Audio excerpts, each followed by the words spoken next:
100% சாயப்பாவை தெரிந்து கொள்வதற்கு உண்டான பதிவு தான் இந்த பதிவு.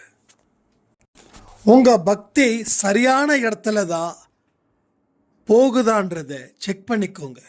ஒருவேளை தப்பான இடத்துல உங்க பக்தி போயிடுச்சுன்னா அதுல வரக்கூடிய பாவத்தை நீங்கள் ஏற்றுக்கொள்ள வேண்டிய சூழ்நிலை வரும். எந்த ஒரு மனுஷனையும் கடவுள்னு நினச்சி நீங்கள் அவங்களுடைய பாதத்தில் சரணாகதி அடைஞ்சிடாதீங்க. மனிதன் வேறு, தெய்வம் வேறு. எவன் தன்னை கடவுள் என்று சொல்கிறானோ அவன் பின்னாடி நடக்காமல் இருங்க. இல்லைன்னா உங்கள் வாழ்க்கையில் எந்த மாற்றமும் எப்பொழுதும் வந்து சேராது. அன்பேசாய் பதிவை தொடர்ந்து 7 நாட்கள் 2 பதிவுகளை கேளுங்க. பெரிய அற்புதமும் அதிசயமும் நடக்கும். ஆனால் அந்த பதிவை தடையில்லாமல் நீங்கள் கேட்டால் மட்டுமே. கடவுள் முற்றுப்புள்ளி வைக்கவே இல்லை. நீங்கள் உங்கள் வாழ்க்கையில் முற்றுப்புள்ளி வச்சிருக்கீங்க. கடவுள் அதை கமாவாக மாற்றி உங்களுக்கு சிறப்பான ஒரு தொடக்கத்தை ஏற்படுத்தணும்னு முடிவு பண்ணியிருக்கிறார்.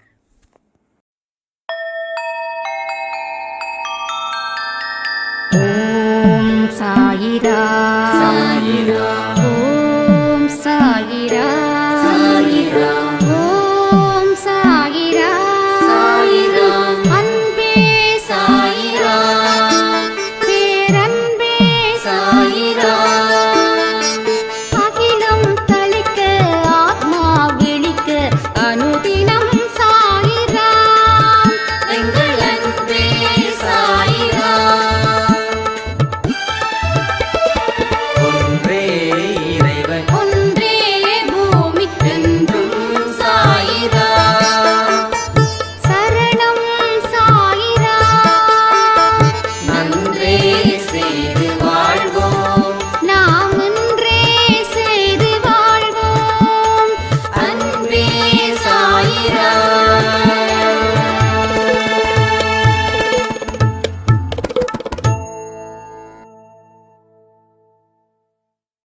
சாயிரா.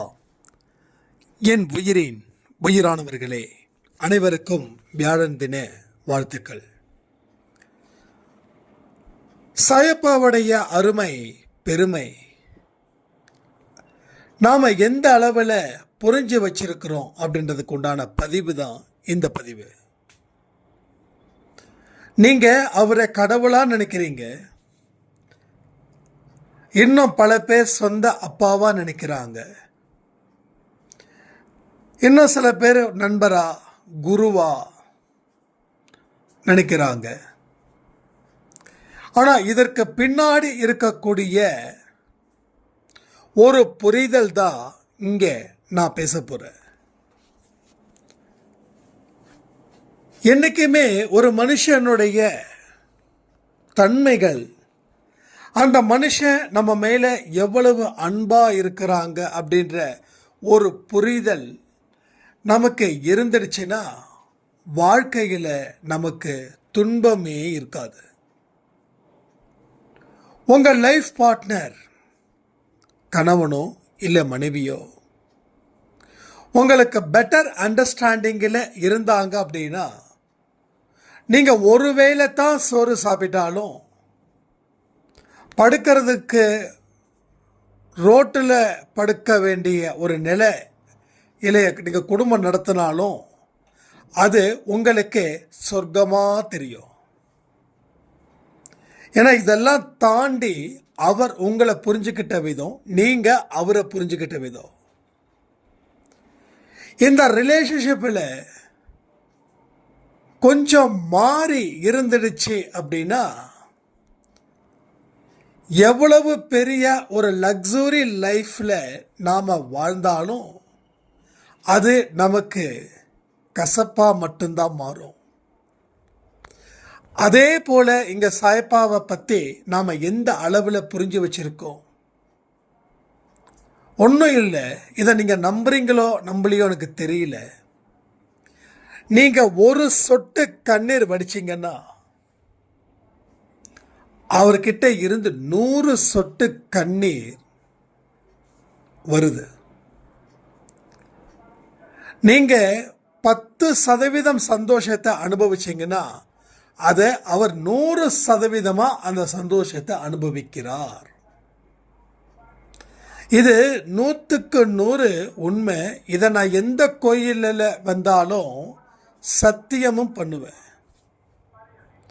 சாயப்பா கிட்ட நெருங்கின ஒரு இடத்துல இருக்கிறவங்களுக்கு இது ரொம்ப நல்லாவே புரியும். அதில் எந்த குழப்பமும் இல்லை. பட் அதை தாண்டின ஒரு விஷயத்தை நாம் இன்னைக்கு வரைக்கும் புரிஞ்சிக்கவே இல்லை. நம்ம வாழ்க்கையில் ஏற்பட்ட தோல்விகளை கடவுள் தீர்க்கணும்னு சொல்லி அவர்கிட்ட முறையிடுகிறோம். இது உண்மை. அப்போது நம்ம அவர்கிட்ட முறையிட்ட உடனே நம்ம பாட்டுக்கும் நம்ம வேலையை செய்கிறோம். ஆனால் நீங்கள் முறையிட்ட உடனே அவர் அடுத்ததுக்கு என்னென்னலாம் நமக்கு சரி பண்ணணுன்றதுல அந்த கவனத்தை அவர் அதில் வைக்கிறார். அந்த கவனத்தை அதில் வச்சு அவர் நமக்காக இரவும் பகலும் உழைக்கிறார். லைக் நம்மளுடைய அப்பா மாதிரி. சின்ன வயசில் இருந்து நம்ம அப்பா தானே நம்மளை பார்த்துக்கிறாங்க, பாதுகாப்பு கொடுக்குறாங்க, வளர்க்குறாங்க. அவங்க இரவும் பகலும் கஷ்டப்பட்டு சம்பாதிச்சது எதுக்காகனா அவங்களுடைய பிள்ளைகளுக்காக இல்லையா, உங்களுக்காக. நம்ம அப்பாக்கள் எல்லாம் அப்பாக்கள் ஆவதற்கு முன்னாடி, அதாவது அவங்க கல்யாணம் ஆகிறதுக்கு முன்னாடி அவங்க எந்த அளவுக்கு ஃப்ரீடமாக இருந்தாங்கன்னு தெரியும், எவ்வளவு இண்டிபெண்ட்டாக இருந்தாங்கன்னு தெரியும். ஆனால் கல்யாணம் ஆனதுக்கு அப்புறம், நீங்கள் பிறந்ததுக்கு அப்புறம் அவர் உங்கள் மீது, தன்னுடைய குழந்தைகள் மீது தான் கவனத்தை அதிகமாக வைப்பாங்க. ஒரு நாளைக்கு 1000 ரூபாய் செலவு பண்ணுறவங்க கூட கல்யாணத்துக்கு அப்புறம், குழந்தை பிறந்ததுக்கப்புறம் தனக்கு தேவைகளை பார்க்காம தன்னுடைய குழந்தைகளுடைய தேவைகளை பார்த்து அவங்களுக்காகவே உழைக்கிறவங்க தானே அப்பா வர்க்கம். இதை நாம் புரிஞ்சிக்க முயற்சி பண்ணிட்டோம் அப்படின்னா நம்ம சாயப்பாவையும் ஈஸியாக நாம் புரிஞ்சிக்க முடியும். அந்த வர்க்கத்தில் இருந்து வந்தவர் தான் நமது சாயப்பா. அப்போ உங்கள் குறைகளும் உங்கள் துன்பங்களும் உங்களுக்கு இருக்கிற வரைக்கும் அவருடைய மனசில் எந்த சந்தோஷமும் இல்லை. ஆனால் தெய்வந்தான் எல்லாமே கொடுக்கக்கூடியவர் தான் தெய்வத்தோட பணி. ஆனால் அந்த தெய்வம் தீயவர்களுக்கும் நியாயத்தை மீறியும் எதையுமே பண்ணிடாது. எப்படி நாட்டில் சட்டதிட்டங்கள் இருக்குதோ அதே போல தெய்வத்துக்கும் சட்டதிட்டங்கள் இருக்குது. அந்த சட்டதிட்டத்தில் இருந்து தெய்வம் எந்த தீர்ப்பையும் மீறி வழங்காது, எந்த தெய்வமும் வழங்காது. அப்போ கடவுள் என்ன பண்ணுறாரு, நீங்கள் அவரோட பாதத்தில் போயிட்டீங்கன்னா அவர் உங்களை முழுவதுமாக தத்தெடுக்கிறார், முழுவதுமாக தத்தெடுக்கிறார். இனி என்னுடைய வழியில் நீ பயணம் செய்யணும். இனி நீ சும்மா உட்காரக்கூடாது. அடுத்தவனை கலாட்டா பண்ணிக்கிட்டோம், அடுத்தவனை கேலி கிண்டல் செஞ்சிட்டோம் இல்லாம உன்னுடைய வாழ்க்கையில் வாழ்வதற்கு தேவையானவைகளை மட்டுமே நீ தேடணும். தேவையில்லாத பேச்சுக்கள், ஒழுக்கம் இல்லாத வாழ்க்கை, அவநம்பிக்கை, சோம்பேறித்தனம், இதை எல்லாத்தையும் தூக்கி எரிஞ்சிடு. ஏன்னா நம்ம அவர்கிட்ட முறையிட்டுட்டோம். முறையிட்டதுக்கு அப்புறம் நம்ம வாழ்க்கையை வாழணும்னு அவர் நினைக்கிறாரு. ஆனால் நாம் வாழ்ந்துக்கிட்டு இருக்கிறோமான்றது தான் பெரிய கேள்வி. அந்த கேள்விக்கு பதில் உங்களுக்கு கிடைச்சிடுச்சுன்னா நீங்கள் உங்கள் வாழ்க்கையில் சக்க போடுவீங்க. அதில் எந்த கன்ஃபியூஷனும் இல்லை. ஒரு தெளிவான சிந்தனைகளை நம்ம கடவுள்கிட்ட வைக்கணும். நீ இருக்கும்போது நான் எதுக்கு பயப்படணும்? உன்னை மீறியா எனக்கு துன்பம் வரப்போகுது?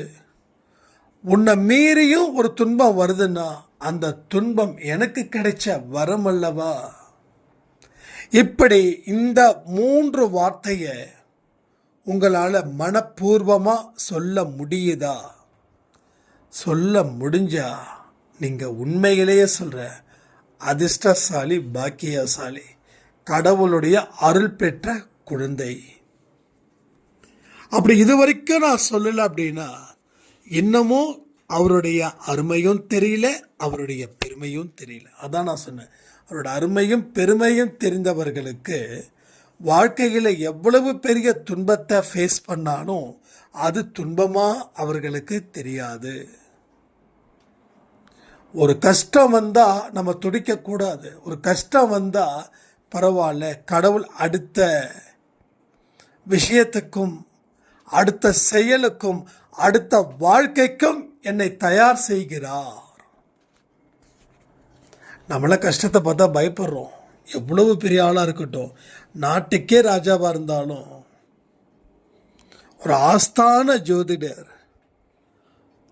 இந்த 6 மாதம் வரைக்கும் தான் நீ நிலைச்சி நிற்ப, 6 மாதத்துக்கு அப்புறம் கண்டிப்பாக ஒரு பெரிய சம்பவம் இருக்குது, அப்போது உனக்கு நீ அரசனாக இருக்கிறதுக்கு வாய்ப்பு இல்லாமல் போகும் அப்படின்னு சொல்லிட்டாங்கன்னா அன்னைக்கே அரசன் கவலையிலே இருப்பான்.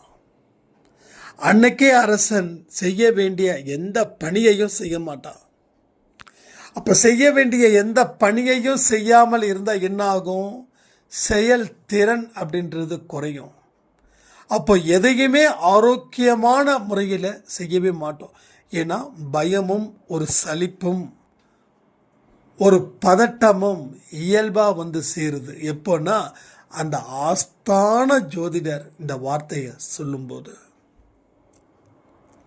ஆனால் இறை நம்பிக்கையை ஜாஸ்தி பண்ணும்போது எத்தனை பெரிய ஆஸ்தான ஜோதிடர், கடவுளுக்கே ஜோதிடம் பார்க்கிறவர் உங்களுக்கு அந்த ஜோதிடத்தை பார்த்தாலும் அவர் சொன்னாலும் நீங்கள் அதை கொடுத்து காது கொடுத்து கேட்பீங்களே தவிர அதை மனசில் வச்சுக்க மாட்டீங்க. ஏன்னா தெய்வத்தை தாண்டி எந்த துன்பமும் கஷ்டமும் வந்தாலும் அது என்னோட அடுத்த கட்ட வாழ்க்கைக்கு போவதற்கு உண்டான முயற்சி தானே தவிர இதை நான் எச்சரிக்கையாக எடுத்துக்கவும் இல்லை பயப்படவோ இல்லை. கஷ்டங்கள் வருவது வாழ்க்கையோட இயல்பு, அதை எதிர்கொள்வதும் மனிதனுடைய இயல்பாக இருக்கணும்னு நினச்சி அதே வழியில் நீங்கள் பயணத்தை மேற்கொள்ள முயற்சி பண்ணுங்க. வாழ்க்கையில் எல்லா இடத்துலையும் உங்களுடைய வெற்றியை நீங்கள் நிலைநாட்டுவீர்கள். அப்போ ஒவ்வொரு கஷ்டத்தை பார்த்தும் நாம் பயப்படுறோம். ஏன்னா இப்போ வரைக்கும் அவருடைய அருமை, அவருடைய பெருமை நமக்கு தெரியல. இந்த நிமிஷம் வரைக்கும் உங்களுக்கு பயம் இருக்குது ஏதோ ஒரு வகையில் அப்படின்னா நீங்கள் அவரை புரிஞ்சிக்க முயற்சி செய்யலை, இல்லை புரிஞ்சிக்கவே இல்லைன்னு அர்த்தம். நான் ஒன்று சொல்லுறேன், நான் ரெக்கமெண்ட் பண்ணுறேன். இந்த அன்பே சாய் ஆடியோவை தொடர்ந்து கேளுங்க. 2 ஆடியோ இருக்கு, 2 ஆடியோவும் தொடர்ந்து கேளுங்க. ஒரு 7 நாள் மட்டும் கேளுங்க. இதை பாருங்க, உங்க விருப்பம், நான் ஃபோர்ஸ் பண்ணல. இந்த சேனல் ஏன் நம்ம ஆரம்பிச்சோம் அப்படின்னா அவருடைய அருமையையும் அவருடைய பெருமையையும் சொல்வதற்காக மட்டுமே, வேற எதற்காகவும் இல்லை.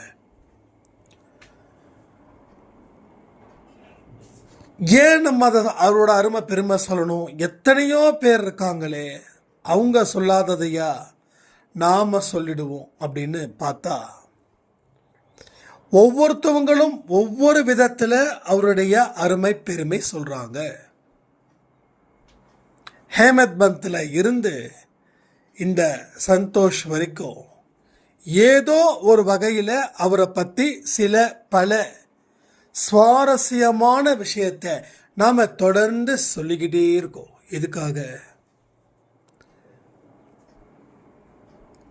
எந்த கடவுளை நீங்க வழிபட்டாலும் அந்த கடவுள் உங்களை எக்காரணத்தை கொண்டும் கைவிடுவது இல்லை. அதை நீங்க நம்பணும். நாட்டில் ஒழுக்கம் என்ன விலை அப்படின்னு கேட்குற அளவில் தான் இன்னைக்கு நம்ம லைஃப் ஸ்டைல்னு சொல்கிறோமே அது இருக்குது.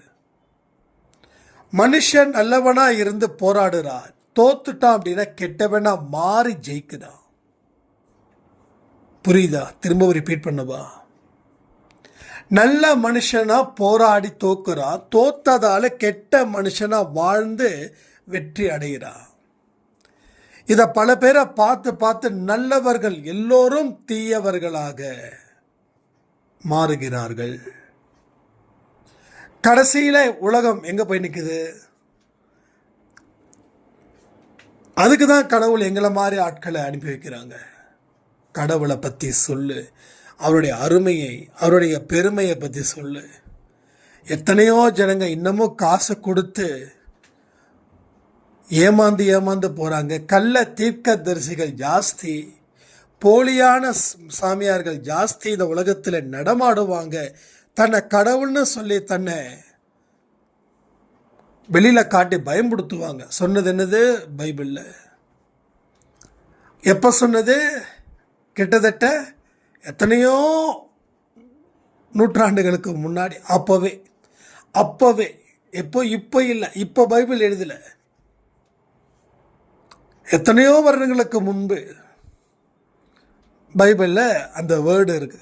கள்ள தீர்க்கதரிசிகள் தோன்றுவார்கள், அவர்களை இந்த உலகம் கொண்டாடும். நான் படித்த ஸ்கூலு கிறிஸ்டின் ஸ்கூலுன்றதால எனக்கு அந்த பைபிள் வேர்ட்ஸ் மெசேஜ் பண்ணும்போது என்றைக்குமே எனக்கு கடவுளோட செய்திகளை தெரிஞ்சுக்க அவ்வளவு இன்ட்ரெஸ்டடாக இருக்கும். அது பலன் அதெல்லாம் நமக்கு இப்போ வரைக்கும் தெரியாது. சில பேர் என்ன பலன் கேட்பாங்க. பலன் இருந்தால் தான் வாழ்க்கையில் வாழணும்னா நீ வாழவே முடியாதுன்னு சொல்லுவேன். அப்போவே சொல்லிட்டாங்க, கள்ள தீர்க்கதரிசிகள் தோன்றுவார்கள். நீங்கள் நிறைய விலை கொடுக்கணும்.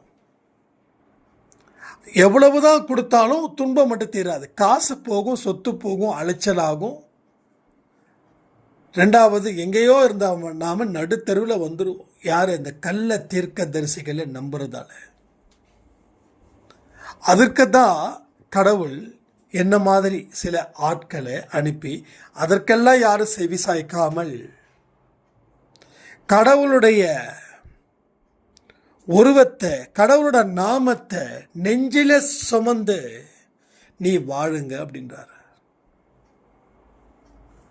நீ கடவுள்னு சொல்லக்கூடாது. யாரு ஒருத்தன் தன்னை கடவுள்னு சொல்லி அவன் தெரிகிறானோ, அவன் கூட மக்கள் இருக்கிறாங்களோ, அந்த மக்களும் பாவம் செய்தவர்களாக மாறிவிடுவார்கள். ஏன்னா மக்களுக்கு கடவுள் கொடுத்தது ஆறாவது அறிவு நீ சரியாக பயன்படுத்தலைன்னா என்ன பண்ண முடியும்? ஸோ வாய்ப்புகள் வாழ்க்கையில் வரலன்னா ஏன் நம்ம மனசு புத்தி எங்கேயோ போகுது. பிரச்சனைகளை ஒவ்வொருத்தவங்களும் தீர்க்க முடியும் தனிப்பட்ட முறையில். நீங்கள் உங்கள் இடத்துல ஸ்ட்ராங்காக இருந்து உங்கள் வாழ்க்கையை நீங்கள் கண்ட்ரோல் பண்ண ஆரம்பித்தா, உங்கள் வாழ்க்கையை பிறர் கண்ட்ரோல் பண்ண ஆரம்பித்தா என்ன ஆகும்? வாழ்க்கை புட்டுக்கும், பிச்சுக்கிட்டு போயிடும். இருக்கிறது கூட இல்லாமல் போயிடும், வருவது கூட வராமலே போயிடும். ஸோ இந்த அன்பே சாய் அப்படின்றது சாமியார் குடும்பம் கிடையாது. சாமி யாருன்னு கேட்குறவங்களுக்கு சாமி உனக்குள்ளே இருக்கு, நீ தான் அந்த சாமின்னு சொல்றதுக்கான இடம் தான் இந்த அன்பே சாய். அதை தான் நான் சொல்கிறேன். கடவுளை பற்றி நல்லா தெரிஞ்சுக்கணும், நல்லா புரிஞ்சுக்கணுன்னா ஒரு வாரம் அடுத்த தேர்ஸ்டே வரைக்கும் வரக்கூடிய 2 பதிவையும் அந்தந்த நேரத்துக்கே கேட்டு முடிச்சுடுங்க. 12 மணி பதிவுனா அந்த 12 மணிக்கு கேட்டுருங்க. இன்கேஸ் நீங்கள் ஒர்க்கில் இருக்கீங்க அப்படின்னா அந்த ஒர்க்கை முடிச்சுட்டு அதுக்கு ஒரு நேரத்தை ஒதுக்கி நீங்கள் ஒரு 30 நிமிஷத்தை நேரத்தை ஸ்பெண்ட் பண்ணுங்க.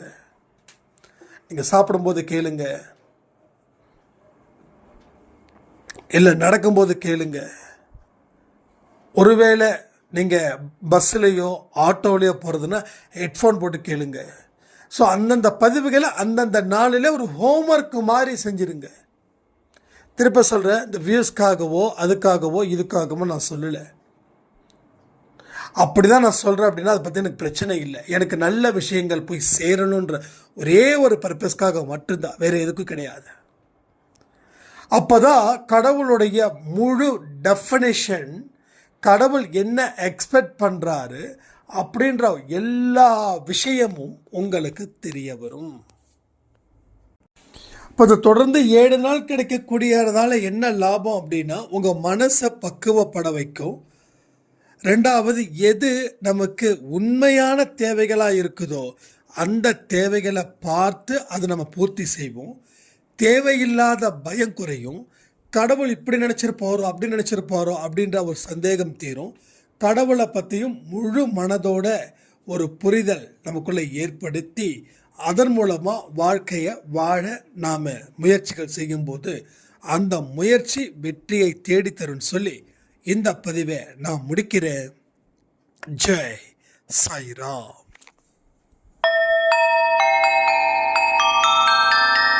ஓம் சாயிரா. ஓம் சாயிரா.